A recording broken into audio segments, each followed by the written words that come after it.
오늘 하나님 말씀은 하나님의 자비에 대한 제목으로 시편 145편 8절부터 9절 말씀 되겠습니다. 여호와는 은혜로우시며 긍휼이 많으시며 노하기를 더디하시며 인자하심이 크시도다. 여호와께서는 모든 것을 선대하시며 그 지으신 모든 것에 긍휼을 베푸시는도다. 아멘.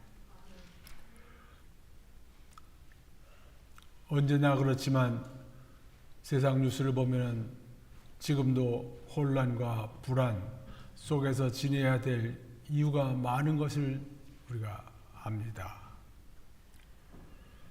현재 미국에서 일어나는 정치 경제 변화가 더 크게 확산될 것으로 생각이 되고 또 한국에서도 그 영향을 받을 것으로 믿습니다.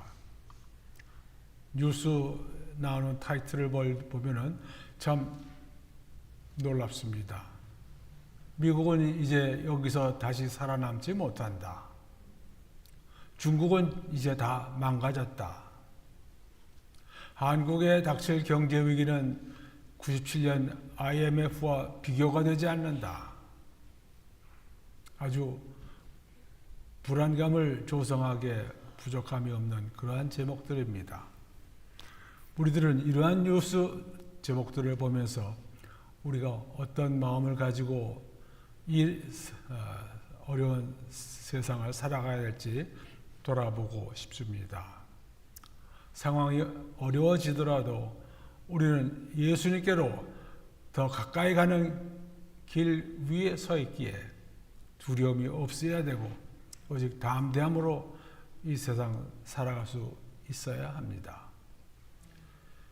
지난번 1997년 12월 한국에서 IMF가 일어났을 때 우리가 설교한 주제는 빚진 자는 채주의 종이 된다는 제목으로 잠언 22장 7절 말씀을 가지고 예배를 드렸습니다. 부자는 가난한 자를 주관하고 빚진 자는 채주의 종이 되느니라. 다시 말해서 빚을 지지 말자. 갚을 수 없는 빚을 지지 말자.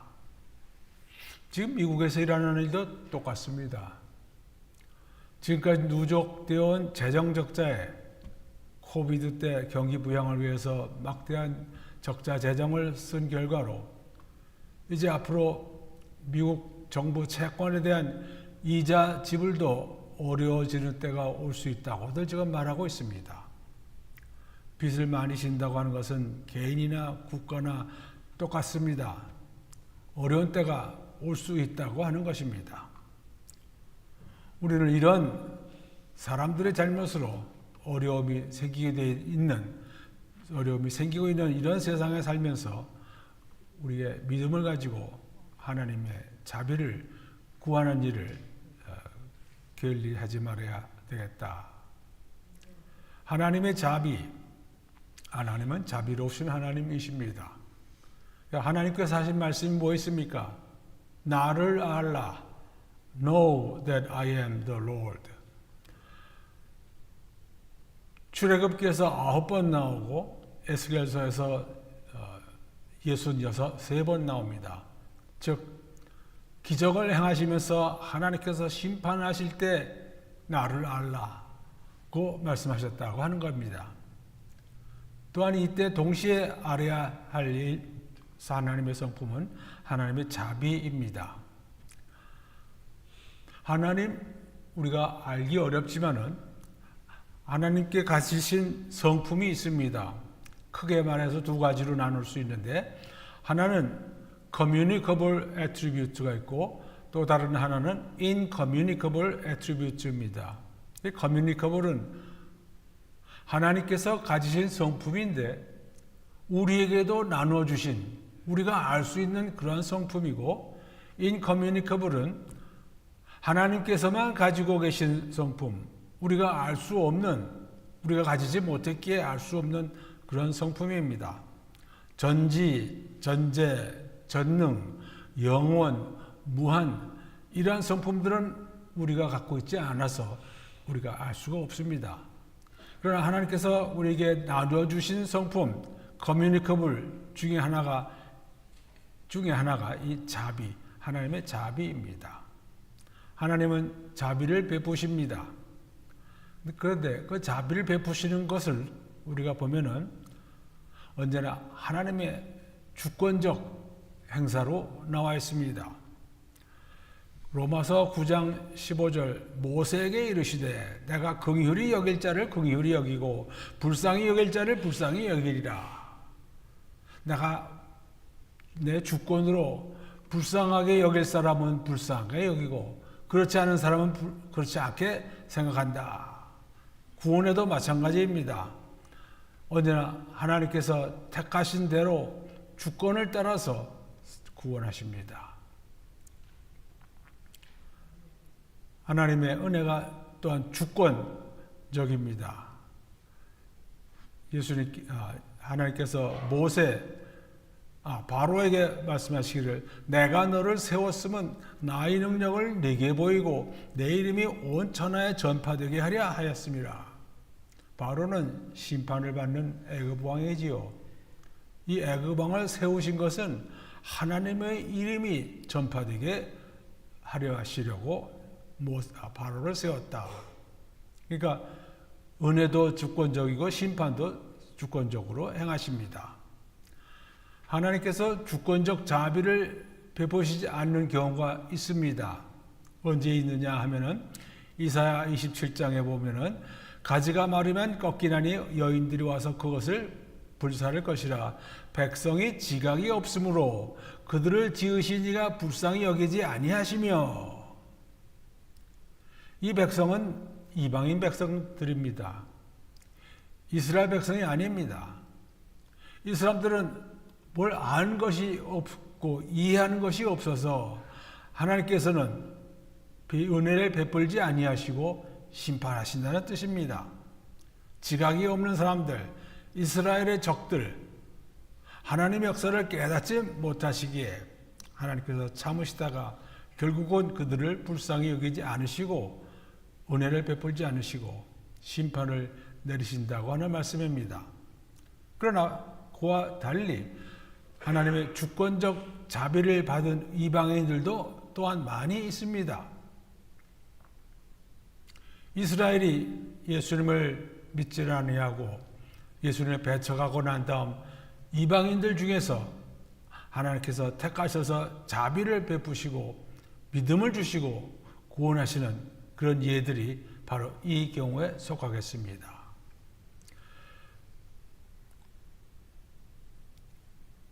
예수님 오셨을 때 예수님 만나볼 수 있는 사람, 그 중에서 예수님께 자비를 구한 사람들이 있습니다.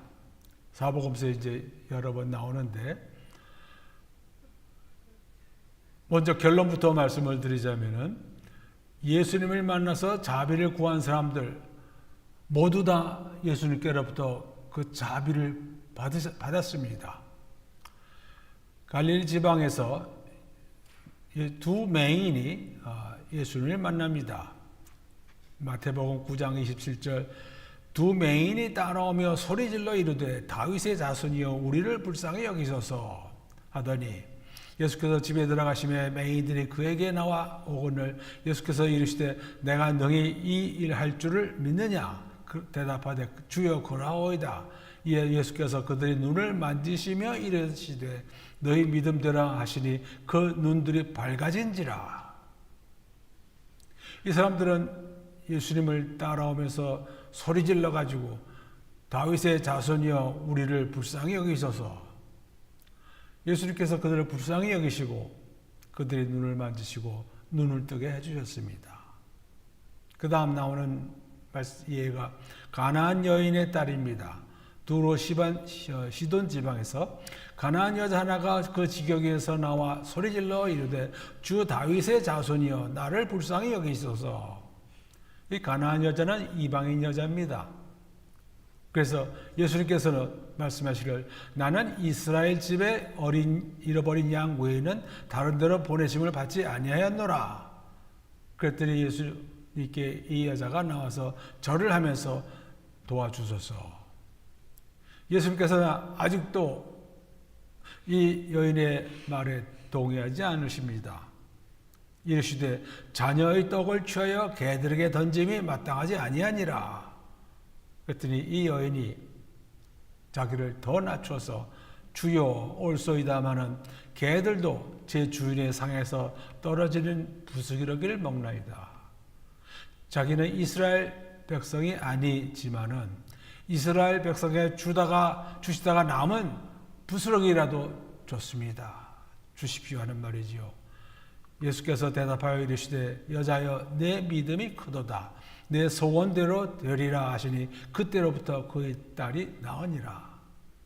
이 이방인 여자도 예수님께 나와 자비를 구하다가 받았습니다.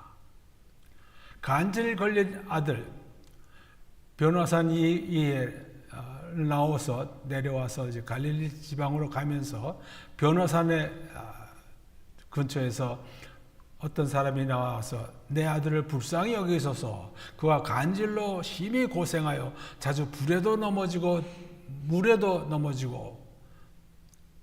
예수님께서 그 사람을 불쌍하게 여기셔서 꾸짖으시니 귀신이 나가고 그 아이가 그때부터 나으니라. 또 다른 두 맹인이 있습니다. 마태복음에 나오는 20장 30절부터 나오는 거지 맹인 바디메오와 또 다른 거지. 이 사람도 똑같습니다. 예수께서 지나가신다 함을 듣고 소리질러 이르되 주여 우리를 불쌍히 여기소서 다윗의 자손이여. 하랬더니 다른 사람들이 조용해라 조용해라. 그랬더니 이 사람들이 더 소리질러 이르되 우리를 불쌍히 여기소서. 예수께서 머물러 서서 그들을 불러 이르시되 너에게 무엇하여 주기를 원하느냐. 주여 우리의 눈뜨기를 원하나이다. 예수께서 불쌍히 여기사 그들의 눈을 만지시니 곧 보게 되어 그들이 예수를 따르느니라. 예수님이 어디 계시든지 체면불구하고 가까이 와서 소리 지르면서 우리를 불쌍히 여겨주소서. 나를 불쌍히 여겨주소서. 예수님은 성경의 사복음서에서 예외 없이 그들에게 자비를 베푸셨습니다. 예수님께서 기도에 대한 말씀을 하실 때 세리는 멀리 있어서 감히 눈을 들어 하늘을 쳐다보지도 못하고 가슴을 치며 이르되 하나님이여 불쌍히 여기소서 나는 죄인이로소이다. 바리새인은 나는 이 세리와 같지 않소 하면서 기도를 했는데 예수께서 말씀하시기는 이 바리새인이 아니고 저 세리가 의롭다 하심을 받고 집으로 내려갔느니라. 자기를 높이는 자는 낮아지고 낮추는 자는 높아지리라. 예수님 앞에 나와서 낮아질 수 있는 대로 낮아져서 예수님께 자비를 구한 사람들 모두 다 받았습니다. 거라사 지방에서 군대 귀신 들리는 사람이 있었지요. 이 사람도 마찬가지로 예수님 앞에 나와서 여러 가지를 구하다가 예수님께서 그 귀신들을 돼지떼로 넣었더니 이 사람이 정신이 맑아져서 예수님을 따르길 원했습니다. 그랬더니 예수님께서 이 사람이 따라오는 것을 허락지 아니하시고 그에게 이르시되 집으로 돌아가 주께서 내게 어떻게 큰 일을 행하사 너를 불쌍히 여기신 것을 내 가족에게 알리라. 예수께서 이 군대 귀신 들렸던 사람에게서 그 귀신들을 쫓아내 주시고 불쌍히 여기시고 좋은 것으로 해주신 것을 다른 사람들에게 알리라. 예수님께서 자비를 베푸시는 것을 다른 사람들이 알기를 원하시는 겁니다. 하나님께서는 우리 사람들에게 자비를 베푸시고 예수님도 이와 같이 자비를 베푸시는데 우리 그 자비를 받은 사람들이 다른 이들에게 자비를 베푸지 않을 때 친구가 지은 빚을 용서하지 않은 종, 자기의 빚은 용서받았지만 자기에게 빚진 종의 다른 종의 친구의 종의 빚을 용서하지 않은 자면 주인이 화를 내고서 감옥에 가두게 하는 그런 사람 되었죠. 서기관들과 바리새인들, 화 있을진저 외식하는 서기관들과 바리새인들, 너희들은 긍휼과 믿음을 저버렸다. 예수님께로부터 야단을 맞았습니다. 자, 하나님은 자비로우시고 예수님도 나와서 구하는 사람들에게 자비를 베푸셨습니다. 우리가 알아야 될 것은 무엇이냐? 우리가 모두 하나님의 형상을 따라서 지으심을 받았는데 원죄를 지으면서 그 하나님의 형상이 깨졌습니다. 그러나 아직도 남아있는 모습이 많이 있습니다. 그 남아있는 모습 때문에 하나님께서는 그 깨진 것을 고쳐주시고 우리의 죄를 용서해 주시고 우리를 의인으로 만들어 주십니다. 그래서 그 다음부터 하나님께서 무엇을 원하시느냐? 우리가 죄가 용서받고 올바른 온전한 사람의 모습을 찾았기에 이제 하나님께서는 믿는 사람 모두가 다 하나님의 자녀 되기를 원하시고 하나님의 자녀 된 사람들은 하나님의 성품을 본받기를 원하십니다. 그래서 처음에 하나님께서 말씀하시는 것이 거룩하라. 내가 거룩하니 너희도 거룩하라. 레위기 11장 44절에 나오는 말씀입니다. 나는 여호와 너희의 하나님이라. 내가 거룩하니 너희도 몸을 구별하여 거룩하게 하라. 레위기 11장에 이 말씀을 하시기 전에 레위기 10장 10절에는 무슨 말씀하시냐면은 동물들을 정한 동물과 부정한 동물로 나누어서 부정한 동물은 먹지 못하게 하셨습니다.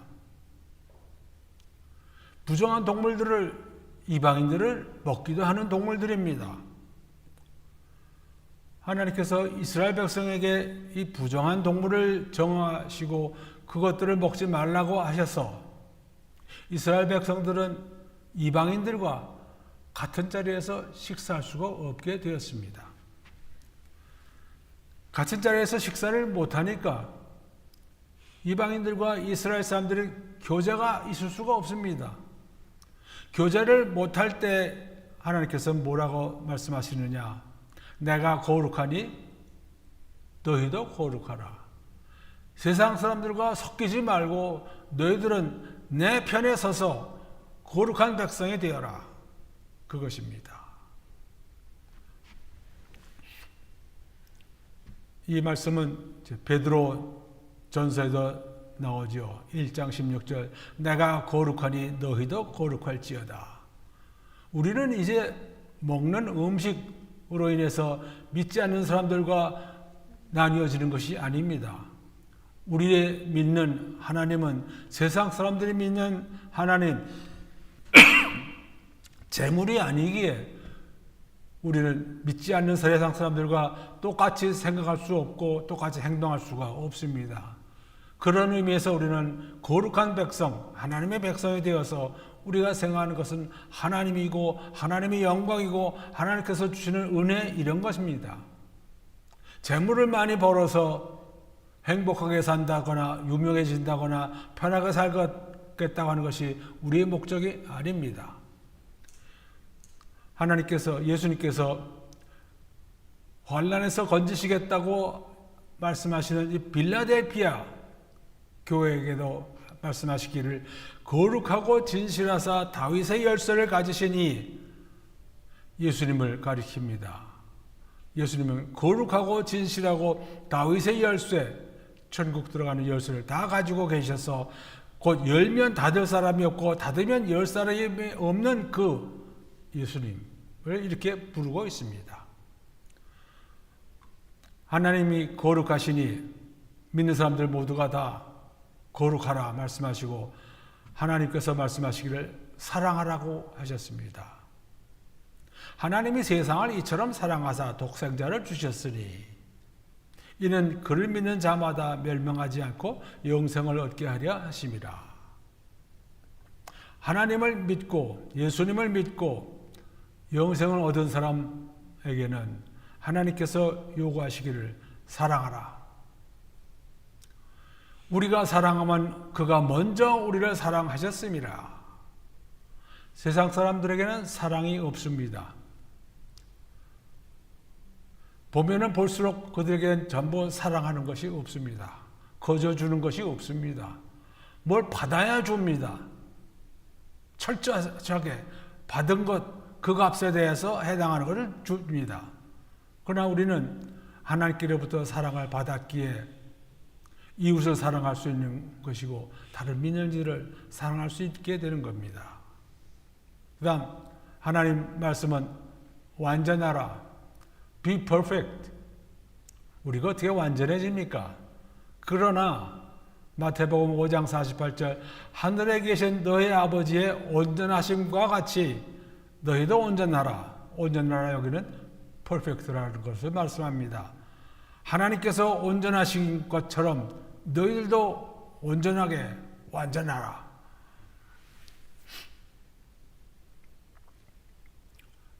우리에게 어려운 일이 생길 때 인내하라. 인내를 온전히 이루라. 이는 너희를 온전하고 구비하여 조금도 부족함이 없게 하려 함이라. 야고보서 1장 4절 말씀입니다.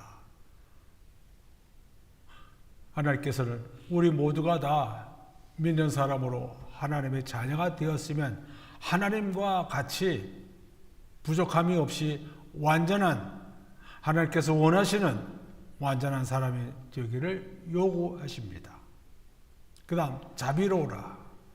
긍휼히 여기는 자는 복이 있나니 그들이 긍휼히 여김을 받을 것이며 하나님이 자비로우시기에 그 자비를 베푸셨는데 그 베푸심을 받은 사람들 모두가 그 반대로 하나님 아버지처럼 다른 일들을 긍휼하게 여겨야 된다. 누가복음 6장 36절 너희 아버지의 자비로우심 같이 너희도 자비로운 자가 되라. 아버지를 닮아서 자비로운 너희들이 되라 하시는 말씀입니다. 다음 참으라. 하나님은 참으시는 하나님이십니다. 참고 참으시기에 우리가 그 많은 죄를 짓고서도 심판받아 없어지지 아니하고 있다가 마지막에 주시는 은혜를 받아서 우리가 의인이 됐습니다. 그래서 하나님께서 우리에게 요구하시는 것 너희도 인내하라. 주께서 강림하시기까지 길이 참으라. 야고보서 5장 7절 말씀입니다. 우리가 세상 사람들 보고서 화가 나고 그런 일 많지만 우리에게 요구하시는 것은 참으라. 참으라. 그리하여 내가 그들의 불의를 긍휼히 여기고 그들의 죄를 다시 기억하지 아니하리라. 하나님께서 참으시다가 사람들의 죄를 불쌍히 여기시고 그들의 죄를 용서하시고 다시는 기억하지 않으실 것이라. 우리에게도 똑같은 것을 요구하십니다. 그래서 우리는 하나님 아버지를 닮아서 이와 같이 거룩하게 되고 사랑하고 완전하게 되고 자비롭고 참으며다가 이런 행실이 어디서 확인이 되느냐 하면은 우리 안에서 성령의 열매가 익어서 열매를 맺는다 하는 것입니다. 성령의 열매는 사랑과 희락, 화평과 오래 참음, 자비와 양선과 충성과 온유와 절제. 즉 우리가 믿기 시작할 때 우리 안에 성령님이 들어와 계시면서 시간이 지나면서 그 성령님께서 우리에게서 열매를 맺게 하시면서 그 나오는 열매가 이 9가지 열매입니다. 그래서 믿는 사람은 믿지 않는 사람들과 여기 같은 차이가 나타나게 되어 있습니다. 오래 믿는다고 하면서도 이런 차이가 나타나지 않으면 진정 믿게 된 사람인지 믿음을 가진 사람인지 아닌지 자신을 돌아볼 필요가 있습니다. 그래서 이 부분을 우리 주보에 부전자전이라고 썼습니다. 아버지 성격을 아들이 닮아 가진다. 자기를 닮은 자식이 있고 닮지 않은 자식이 있을 때 부모는 아무래도 선호하지 말아야 되겠지만 자기를 닮은 자식을 조금 더 좋아할 것 같습니다. 그래서 미국 사람들은 가끔 보면은 이름을 지을 때 자기와 똑같은 이름을 짓기도 하고 그때는 마지막에 JR, 주니어 혹은 3, 넘버 3 이런 것들을 붙이는 경우들을 우리가 봅니다. 아버지 혹은 할아버지 이름을 똑같이 지으면서 구별하기 위해서 주니어, third 이런 걸 넣지요. 어떤 경우를 보니까 내가 내 이름과 똑같이 이름을 지으면은 뭐 더 주겠다 뭐 이런 말도 제가 본 적이 있습니다. 아마 대단하게 대견하다고 생각해서 그러는 것 같습니다. 하나님의 자녀들 하나님께서 더 기특하게 생각하시고 기억하실 것이 분명합니다. 우리 창세기에 보면은 가인 동생 아벨을 죽인 가인이 이제 아내와 동침하면서 후손들을 낳고 그 아벨 대신에 주신 셋도 이제 자식들을 낳는데 성경에 보면은 창세기에 보면은 가인의 후손들의 이름은 창세기 4장까지 나옵니다. 그 이후에는 나오지 않습니다. 셋의 후손들의 이름은 창세기 4장 26절에 나오고 5장 전부 다시 나오고 노아와 그 후손 야벳과 셈과 함 그 이후의 후손들이 모두 다 셋의 후손들의 이름들입니다. 그러니까 하나님께서 보시기에도 믿지 않는 자손들의 이름은 나오지 않기에 기억도 안 하신다는 말씀이 되겠고 하나님께서 부르신 하나님을 믿는 자녀들의 이름은 하나님께서 기억하신다. 우리가 생각할 수 있습니다. 다시 한번 이 세상은 하나님을 아버지로 가진 우리들이 어떤 사람들인지 알지 못합니다. 겉으로 보기에 똑같이 생겼으니까. 그러나 우리가 성경에서 보면은 요한일서 3장 1절 하나님께서 어떠한 사랑을 우리에게 베푸사 하나님의 자녀라 일컬음을 받게 하셨는가 우리가 그러하도다. 우리는 하나님의 사랑을 받아서 하나님의 자녀라고 이렇게 부르게 되었는데 그러므로 세상에 우리를 알지 못하면 그를 알지 못함이라. 세상 사람들은 하나님을 알지 못하기에 하나님께서 사랑을 베풀어 주신 우리 또한 알지 못한다. 우리는 그런 사람들입니다. 세상에서는 알아보지 못하는 사람들이 우리 믿는 이들입니다. 다시 한번 우리가 어떤 사람들인지 분명히 알고서 이 험한 세상, 악해져가는 세상을 살아가면 우리가 세상을 밝힐 수 있는 일을 할 수 있을 것입니다. 다시 한번 우리는 하나님의 자비를 받은 사람들입니다. 우리가 받은 자비를 나눠주는 하나님의 자녀들로 살아가기 원합니다. 다 같이 기도하시겠습니다. 하나님 아버지, 저희는 하나님을 아버지라고 부르는 하나님의 자녀들입니다. 하나님께서 그렇게 정하시고 저를 부르고 계십니다. 그 거룩하고 고귀한 이름에 맞춰서 사는, 올바르게 사는 저희들 되기 원하오니 도와주시옵소서. 감사드리며 예수 그리스도 이름으로 기도드리옵나이다. 아멘.